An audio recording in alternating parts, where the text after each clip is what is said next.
ഇന്ന് തയ്യാറാക്കുന്നത് ചെമ്മീൻ കൊണ്ടുള്ള ഒരച്ചാറാണ്.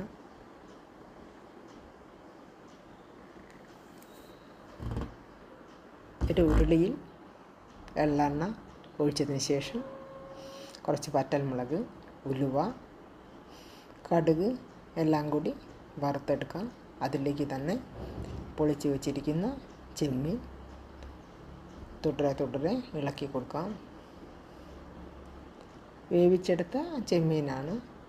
അതിലേക്ക് ആവശ്യത്തിന് ഉപ്പ് ചേർത്ത് ഇളക്കി കൊടുക്കാം. കായപ്പൊടി, വെളുത്തുള്ളി, ഇഞ്ചി, പച്ചമുളക്, മുളക് പൊടി, മഞ്ഞൾപ്പൊടി, ഈത്തപ്പഴം, പഞ്ചസാര, വിനീഗർ എല്ലാം കൂടി ഇളക്കി യോജിപ്പിക്കാം. അതിലേക്ക് 2 സ്പൂൺ പഞ്ചസാരയും കൂടി ചേർക്കണം.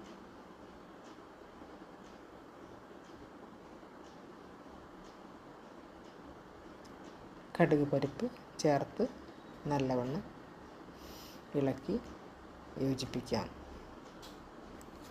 ചെമ്മീൻ അച്ചാർ തണുപ്പ്